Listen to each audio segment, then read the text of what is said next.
Buenas noches, bienvenidos a Mesa de Opinión. Las mayores decisiones de los pueblos, las de más trascendencia, pueden ser cuando se constituyen en un Estado, cuando expiden una Constitución y cuando eligen gobernantes.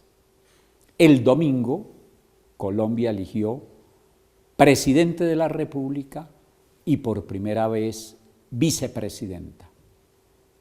Para analizar ese tema, mis invitados esta noche son el señor ex senador de la República, Dagoberto Charri, el señor ex comisionado de paz, ex embajador, Víctor G. Ricardo. Dagoberto, bienvenido a mi programa. Honor estar en su programa, señoría. Víctor G., bienvenido a mi programa. Muchas gracias, Ricardo, por la posibilidad que nos brindas de estar acá y reflexionar contigo sobre los problemas de la nación en un momento para mí fundamental y trascendental del futuro de la República. El domingo, después de una muy corta carrera política, los colombianos eligieron a Iván Duque. Me parece que es el cuarto presidente de este país más joven.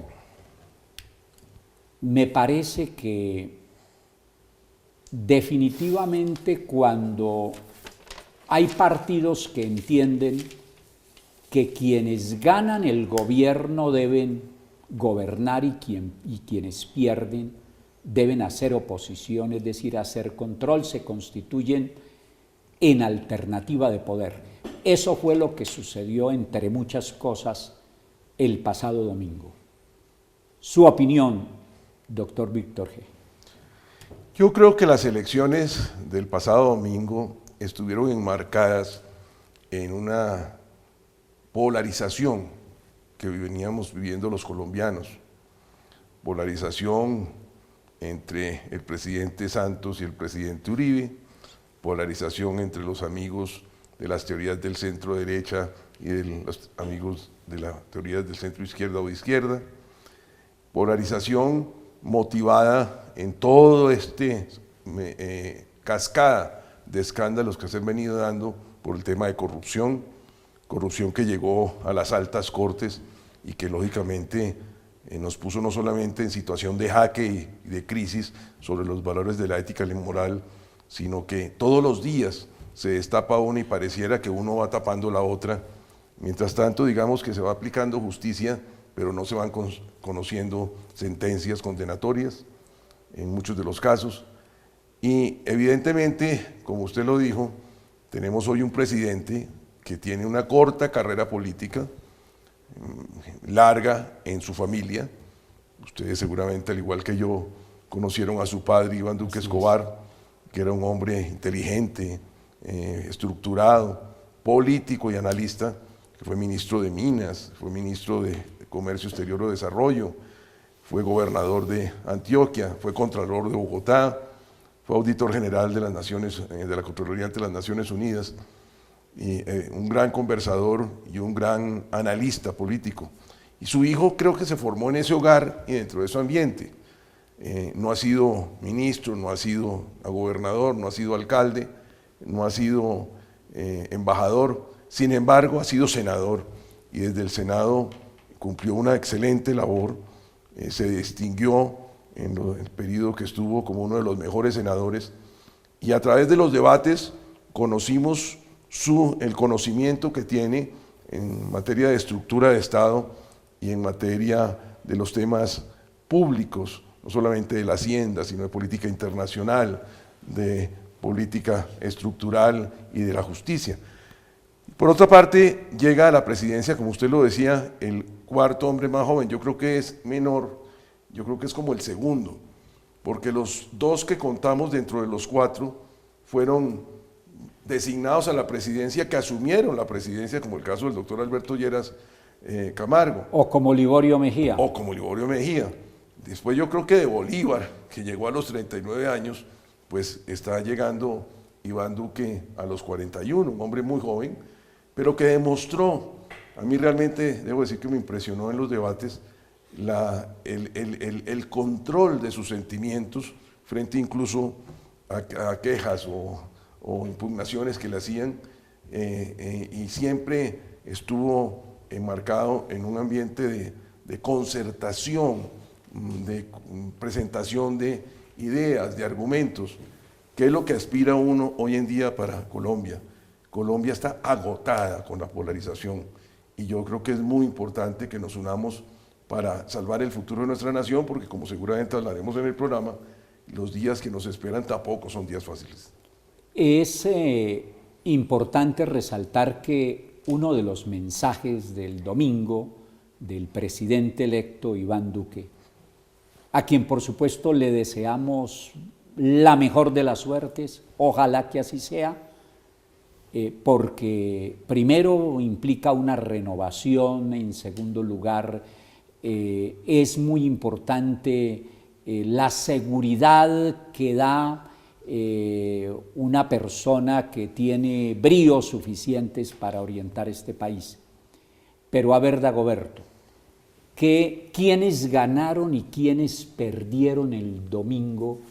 ¿Y qué diferencia debemos establecer en lo que debe ser, en lo que es la polarización, que de todas maneras es inevitable en una democracia? El problema de la polarización no es que se dé, sino el manejo que se le da a ella.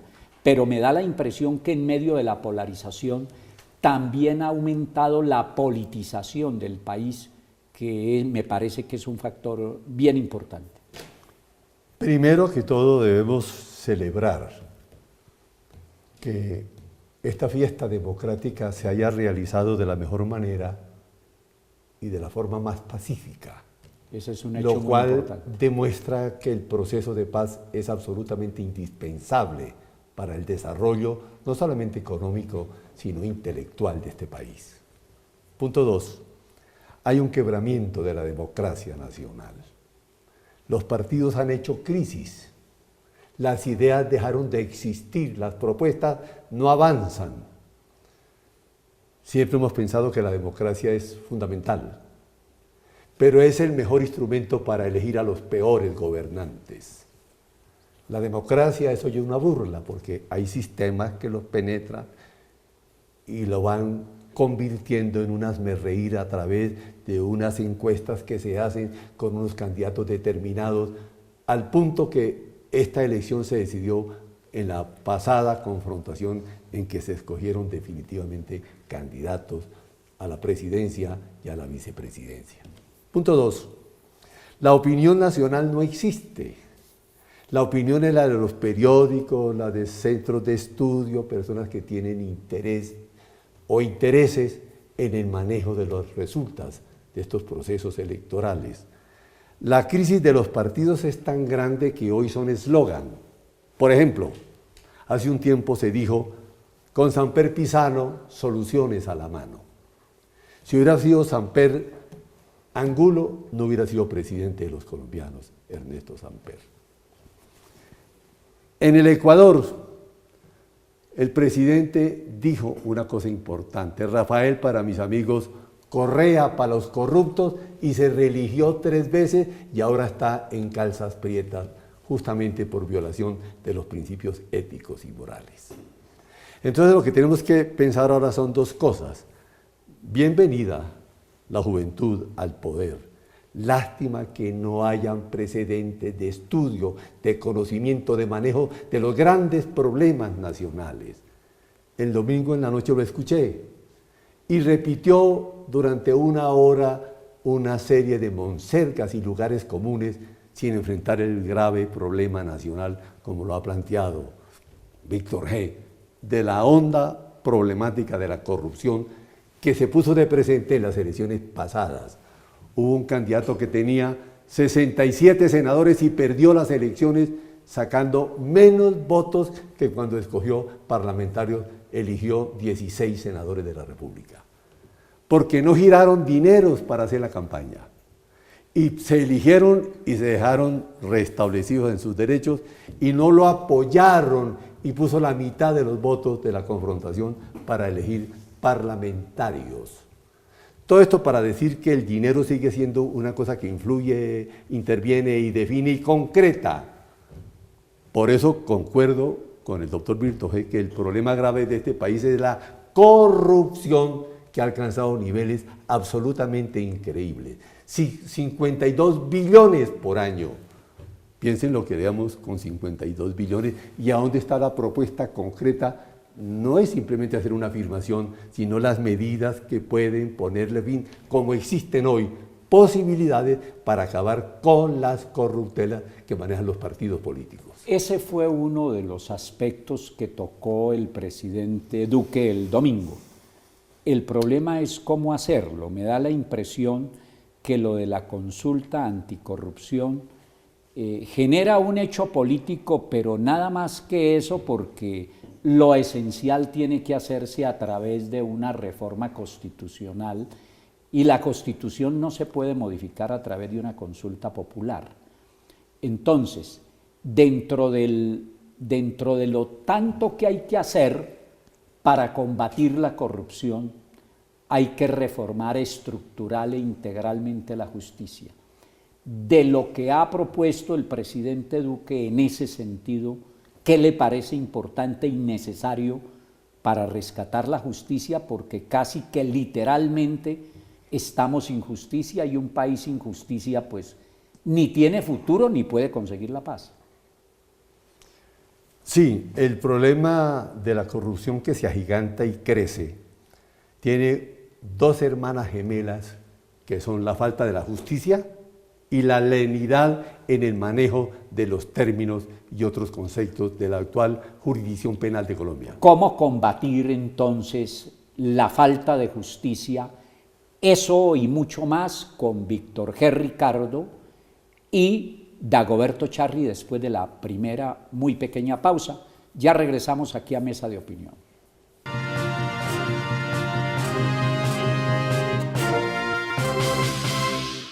Volvemos a Mesa de Opinión. Víctor G., ¿cómo combatir la corrupción en la justicia y en general en el país? Concretamente, ¿qué debe hacer el nuevo gobierno y qué debemos hacer los colombianos? Yo creo que en primer lugar el presidente Duque debería convocar de inmediato a un gran acuerdo nacional de todas las fuerzas políticas para combatir la corrupción. Escúcheme, eso es lo que ha dicho, eso fue lo que propuso en campaña. Segundo, Ahora, ¿qué hacer con ese acuerdo? ¿Qué concretamente debemos reformar? Ante la crisis de los valores de la ética y la moral que existe, que se traducen en la corrupción, sí, requiere de la normatividad especial en momentos de crisis que sea distinta a la regular, porque tenemos que superar el momento en que estamos. Parte de lo que sucede es, y el doctor Dagoberto, que es penalista, lo sabe muy bien, es el tema de la debilidad en las penas o de las pruebas, y en otros casos, inclusive hasta de la prisión.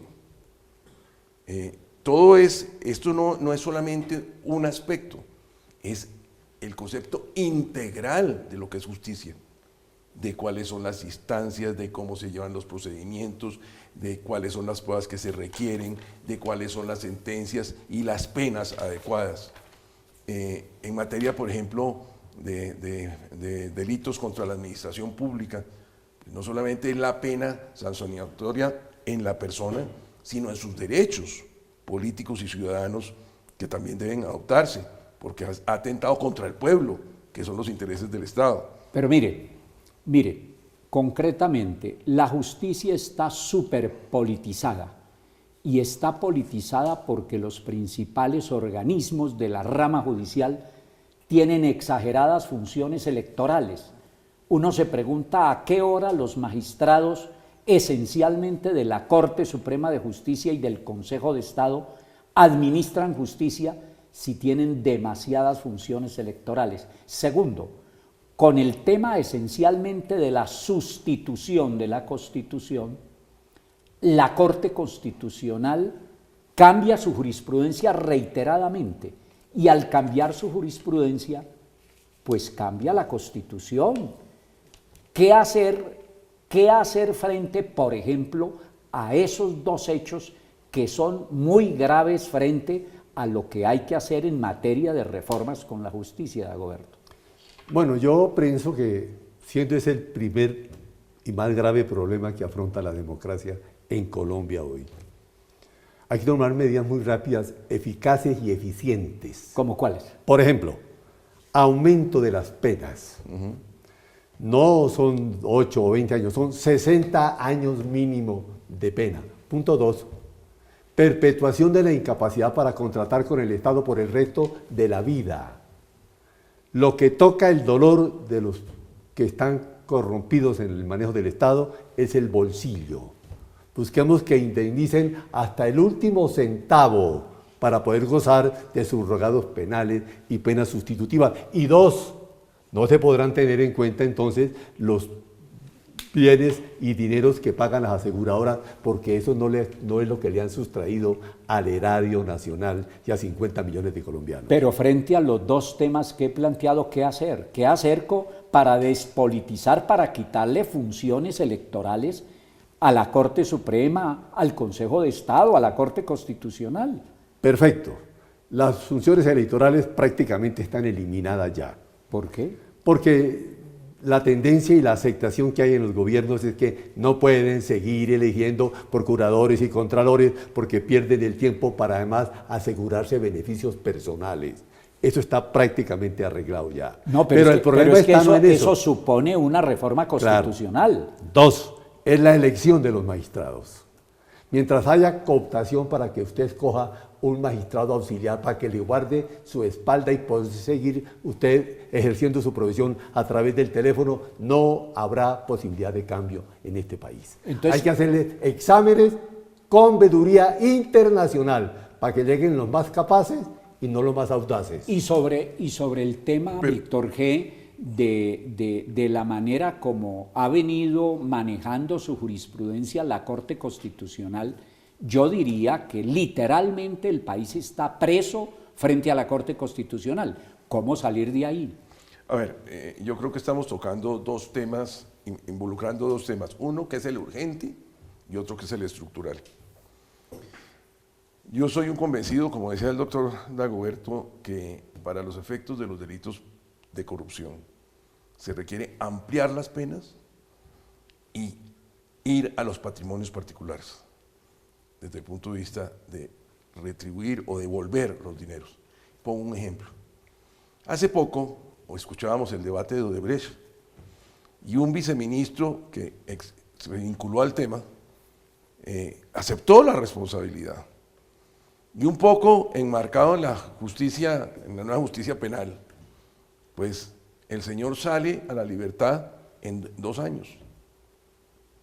Y además, la multa que le pusieron realmente es ridícula. Eso lo que hace es que antes de mostrar una sanción ejemplarizante a los corruptos, lo que muestra es un estímulo.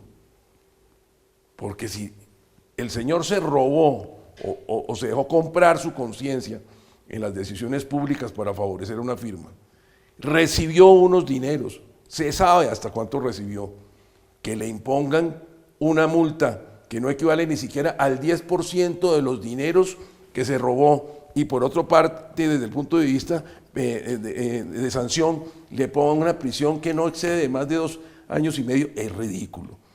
Por eso ustedes han tocado un tema que evidentemente es el tema, que es la reforma de la justicia. Habría que mirar bajo qué instrumento se hace la reforma de la justicia. Aquí yo he visto que en los últimos años se han hecho intentos en la vía del Congreso para hacerla y no se ha podido. Habría la posibilidad de hacer una asamblea constituyente con tema específico de justicia que profundice y que llevemos a esa asamblea constitucional a los expertos en justicia, en la estructura de la justicia, en materia penal, en materia administrativa, en materia civil, en materia laboral para la reestructuración. Pero hoy en día, independientemente de que se llegue a eso, que tenemos que hacerlo con rapidez, yo sí creo que se deben tomar unas medidas con carácter urgente, porque es que si no se hace así, estamos enmarcados en un futuro lamentable. parte de la ciudadanía y del voto protesta se debe a eso, a que la gente ya está aburrida de todos los escándalos de corrupción que se dan todos los días, uno tapando el otro, y finalmente los responsables o se ven poco o las penas son demasiado escasas. Para tocar algunos de los más importantes temas, otro grave es el tema económico. Claro. Al país se le acabó lo que tenía prácticamente por vender y la deuda ya es demasiado grande. ¿Qué debía hacer fuera de una reforma, otra reforma tributaria que se vendrá? ¿Qué más debe hacer el presidente electo para hacerle frente al problema económico? Pues va a tener que tener iniciativa y va a tener que ser creativo. Y lo digo porque cuando hablamos de las reformas tributarias, Colombia no aguanta más reformas tributarias. Pero se Colombia, viene otra. Sí, pero se viene una reforma que no sea solamente fijar nuevos impuestos, sino generar más bien facilidades de construcción de empresa y de estructuración de economía que genere mayores tributos al Estado, no solamente diciendo sobre la base actual más tributos, porque si fuéramos a eso, nos estaríamos volviendo prácticamente que un Estado confiscatorio. Hoy en día, si se pone uno a observar cuánto paga un colombiano, un empresario, un ciudadano, mirando de manera integral los impuestos, el impuesto patrimonial, el impuesto catastral, el impuesto de movilidad, los impuestos que pagan por los 4 por 1000, los impuestos bancarios, se llega a una cifra escandalosa, el 72%. Cuando usted mira, por ejemplo, que en los Estados Unidos hace 4 o 5 meses bajaron la tasa tributaria a las empresas del 35 al 20 y a las personas del 35 al 30. Entonces no podemos seguir con ese esquema de que es que si hay un hueco simplemente saco una ley y cobro más impuestos. Tenemos es que, por eso digo yo, ser creativos en cómo construimos más empresa, en cómo construimos más industria que produzca mayor empleo y a su vez mayores ventas que generen un impuesto y que por lo tanto se incremente. Porque también debo decir algo, en todas las economías del mundo cuando se exagera en los tributos, en vez de conseguir mayores recursos, lo que uno obtiene es que la gente pague menos impuestos porque empieza a buscar otros destinos. Ejemplo, Panamá. Hoy en día hay 2.700 solicitudes de empresarios colombianos de empresa media buscando residencia fiscal en Panamá porque se pagan menos impuestos. Si en Estados Unidos no tuvieran el problema de inmigración que en este momento se está viviendo, esos 2.700 se hubieran sumado 5.000 más y estarían en lista en los Estados Unidos. Entonces yo sí creo que en esta materia económica debe tomarse unas medidas estructurales, pero no solo sobre la filosofía de que a un hueco simplemente le saco a los actuales contribuyentes más dinero, no, siendo creativo. Porque si vamos a ese tema económico que usted trató, Ricardo, yo le quiero decir que los días que nos esperan tampoco son fáciles. Nosotros tenemos reserva petrolera para 5 años. Si no encontramos mayores pozos petroleros, vamos a tener dificultades de ingreso. Nosotros hemos subido el endeudamiento, la deuda pública y tenemos que entrar a pagar y cotizar a la deuda pública y el presupuesto tiene que la plata salir del mismo. Nosotros tenemos una disminución en las exportaciones de Colombia, lo que ha producido menores recaudos al erario público. El sector de la minería, por ejemplo, que antes hablaban de la locomotora de la minería, pues la locomotora se dañó y yo diría que hoy se desapareció. Entonces, el gobierno que inicia, del que yo estoy alegre porque a partir de ese momento, digamos que se creó un clima de calma en el país y hoy en día la gente está como a la expectativa de los programas, lo que debemos también mirar es que vienen días duros que tenemos que transitar. Y entre otras cosas pueden venir días duros en razón a que Duque sale con un poquito más de 10 millones de votos, de todas maneras la votación más importante en la historia de este país, pero también Petro sale con un poco más de 8 millones. Frente a la situación tan difícil que va a ser del país en muchos campos, ya hablaremos del tema de la implementación de los acuerdos, ¿qué ve en el panorama político? Porque ya Petro anuncia resistencia, y no solamente oposición, sino resistencia. Frente a ese hecho, ¿cómo ve el panorama? Bueno, mire, dos puntos de vista. El económico. El sector empresarial colombiano ha trabajado intensamente y produce y renta. Pero se nos olvida el sector primario de la economía, que es la agricultura, la ganadería y la minería. Pero esa no se podrá recuperar de verdad sino construyendo la paz, porque hasta ahora es la base para la construcción de Por ella. supuesto, porque la guerrilla exige que le entreguen tierra y procesos productivos que van a terminar ahora el 30 de junio para poder avanzar en procura de su propia sustentación. Pero es que lo que quiero referirme es a esto, a que el proceso agropecuario nacional no es tan fácil como parece. Por ejemplo, en materia de minería, cada vez que se consigue una explotación minera ilegal, dinamitan la maquinaria que vale millones de dólares. Punto primero. Asignémoselo ya a cada municipio para que haga sus carreteras terciarias, que son absolutamente fundamentales. Dos, la agricultura tiene que ser para la exportación, pero hay que revisar los acuerdos y tratados internacionales. Por ejemplo, el americano.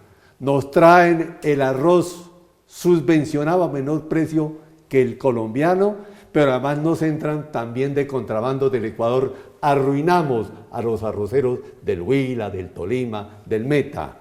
Entonces hay que coger este punto focal, que es la economía primaria. Hay aquí 500.000 ganaderos que inclusive están pagando unos impuestos que no se retribuyen, porque hay una lucha bestial entre un doctor que maneja a los ganaderos de este país y el gobierno nacional.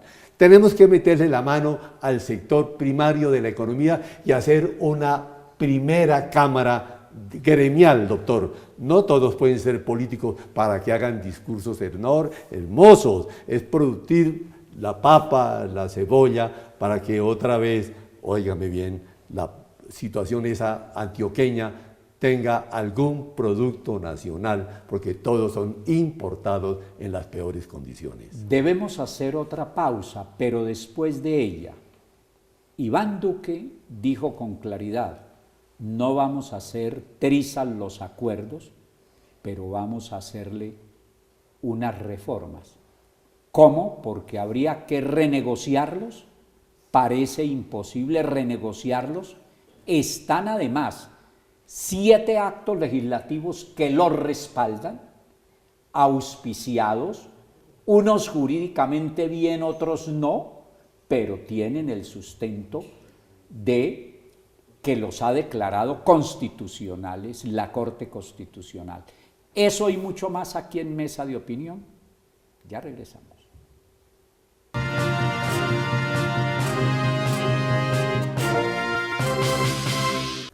Volvemos a Mesa de Opinión.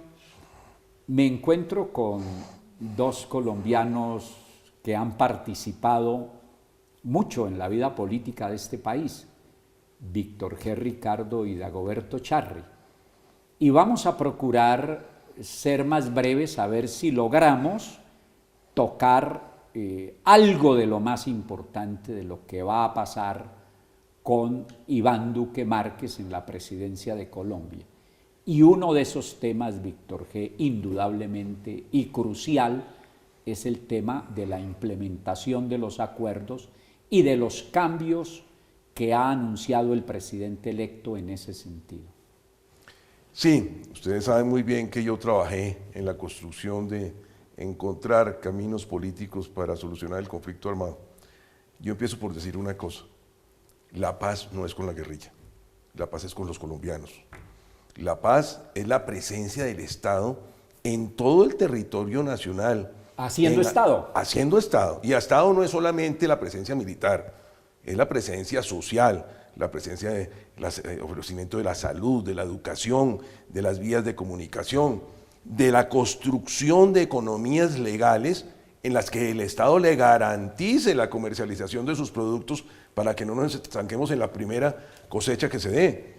De manera que yo empiezo por decir eso. Segundo, yo siempre apoyé la solución política y la sigo apoyando del conflicto armado por una sencilla razón, porque es que llevábamos 52 años en conflicto tratando de acabar las guerrillas por la vía militar y no lo logramos.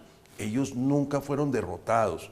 Por eso es que hay que hacerle entender a la gente los acuerdos a qué se deben. Y si no, deberíamos haber construido una cárcel para tenerlos a todos si se hubieran entregado. Pero dentro de ese marco, yo creo que la solución del conflicto armado no puede ser una política de gobierno, tiene que ser una política de Estado. Porque la política de Estado es lo único que consolida los acuerdos y le da sostenibilidad a los mismos, durabilidad. Y es ahí donde yo creo que el presidente Santos cometió algún error. Y es que lo convirtió como la política de gobierno, pero no fue, yo no digo que no hubiera hecho el intento, pero no logró establecerla como política de Estado. Y es ahí donde vienen entonces las personas que dicen que no están de acuerdo. Y ya en la conformación misma de los acuerdos, pues hay vacíos. Aquí estamos con un gran peralista que sabe del tema y por supuesto hay que decirle la opinión que la justicia especial para la paz o la justicia transicional se valida, se justifica precisamente porque si se está buscando un acuerdo político con unas personas que no se entregaron, sino que estamos buscando la solución política, pues hay que buscar una estructura judicial especial para el tratamiento de las penas a ellos. Pero lo que, por ejemplo, ahí hubo un hueco, es que antes de que se inicie la Justicia Especial para la Paz, le dieron libertad a los procesados y condenados. Eso llevó un mensaje negativo a la gente. Yo confío en que el presidente Iván Duque, en lo que dijo el presidente Iván Duque, en el sentido de que él no iba a volver tras los acuerdos, sería un error histórico. Yo creo que los acuerdos y la paz y los acuerdos tienen que estar adelante. Ahora, lo que sí cabe la pena hacer, o existe la posibilidad de hacer, es hacer ajustes en la implementación. Ajustes en la implementación que conduzcan precisamente a que esos acuerdos se consoliden y tengan durabilidad. Y esos acuerdos en la construcción o en los ajustes se tienen que hacer no con medidas unilaterales de gobierno, sino por la vía de la democracia, donde todos participemos y entonces consolidemos, como se consolidaron en las iniciativas legislativas que usted dijo, algunos desarrollos del acuerdo, pues se consolide la totalidad del acuerdo. Pero, ahí viene el pero. ¿Qué concretamente hacer para no desconocer los acuerdos? Porque si eso no es de acuerdo con la guerrilla, hay incumplimiento de los mismos. Y esos acuerdos están avalados por, como lo decía, 7 actos legislativos, además de una cantidad de leyes y de decretos. ¿Cómo desmontar parte de eso y en qué sentido para hacerlo viable? Para el punto concreto, me parece desafortunado que el gobierno, a través del presidente, ahora por eso debe ser de Estado y no de gobierno, haya pedido al Congreso que cese el estudio de una norma que va a reglamentar el funcionamiento de la JEP. Punto primero. Punto 2, tampoco tenemos el procedimiento de la jurisdicción y entonces se va a presentar una confrontación. Excúseme, pero es que el acto legislativo 1 de 2017 establece de manera clara que el proceso sigue para adelante aún sin reglamentación. Muy bien, pero en este país reglamentarista ultranza siempre habrá la posibilidad de que le digan como no hay procedimiento, entonces anúlese y nulítese. La Corte Constitucional definió que no es susceptible de abortar todo el procedimiento que ya se consiguió. Punto 2, pero tiene que delimitarse para saber quiénes participan de unos actos. Lo de Santrich, por ejemplo, ha creado una confusión innecesaria, un hombre paralizando un proceso de paz que demandan los 50 millones de colombianos.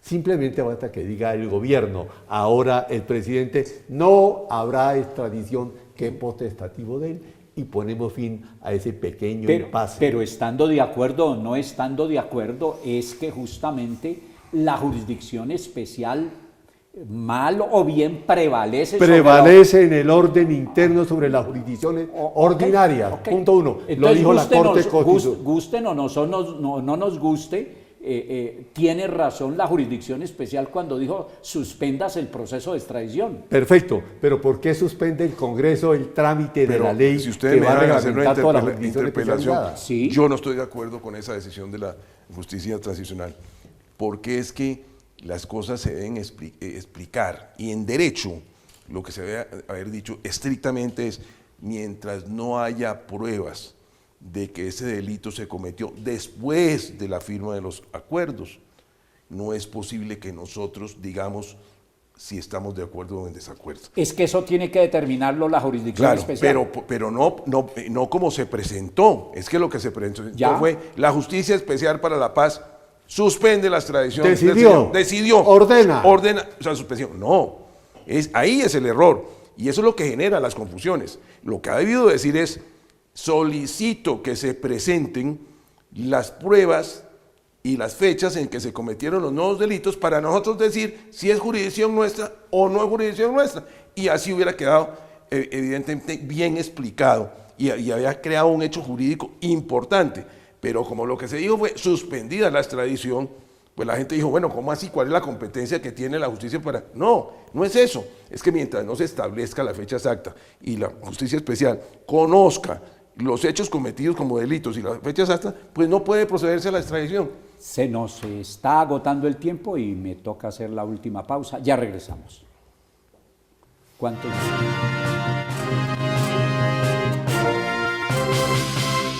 Regresamos a la última parte de Mesa de Opinión. Se nos quedan muchos temas por tratar en esto que es en una parte muy parcial el análisis de la elección presidencial. Uno de los temas entre los tantos que no se tocó con profundidad en la campaña es el tema institucional, y de las instituciones depende el desarrollo de los pueblos. Por eso la Universidad La Gran Colombia, a través de su rector Santiago José Castro, va a presentar uno de mis libros en el aniversario 27 de la Constitución, que tiene que ver con los errores del 91, la Constitución descuartizada y la posibilidad de una asamblea constituyente. Menciono eso porque es un hecho importante de nuestra universidad y porque me gustaría saber finalmente en estos 6 minutos que nos quedan el concepto de ustedes de lo que desde el punto de vista por lo menos global debe hacerse institucionalmente por este país. Víctor G. Como dije al principio, yo creo que los gobiernos han hecho esfuerzos por simplificar normas y por, entre otras cosas, derogar normas repetitivas o contradictorias de otras. Las instituciones, como usted lo dice, Ricardo Ortiz, es la base fundamental de un Estado de Derecho. Es la base fundamental de las garantías democráticas. Son la base fundamental del ordenamiento jurídico. Yo lo que creo es que las instituciones en Colombia, si bien deben modernizarse, no debemos ser románticos en la modernización, sino específicos en la situación que se nos presenta. Yo estoy convencido que la primera reforma que necesitamos de manera institucional es la de la justicia. Por supuesto. Es la prioritaria. Y estoy convencido que necesitamos de una serie de reformas de la estructura político-administrativa del Estado, algunas de norma o de autoridad del Ejecutivo, otras de ley y otras de reforma constitucional.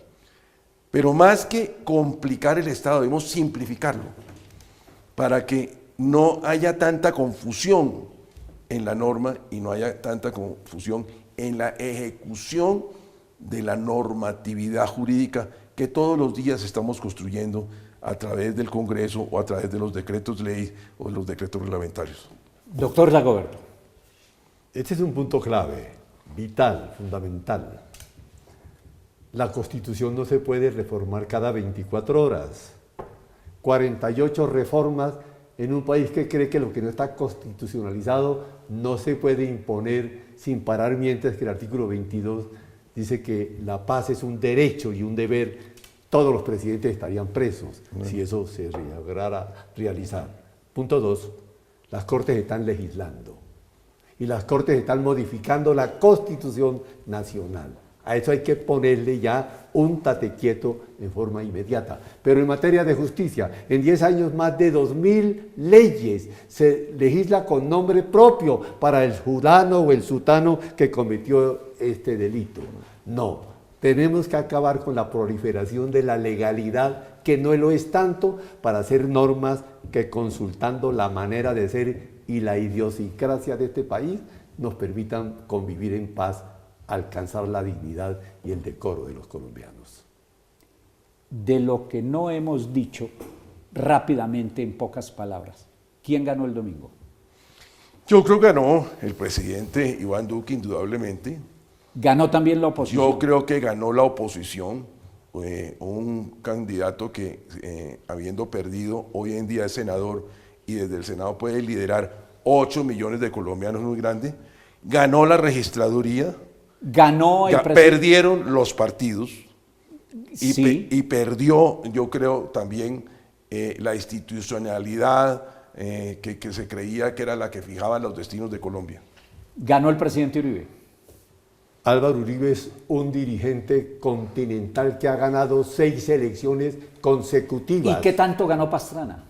Pastrana ganó el derecho de actualizarse después de haber desaparecido del escenario político.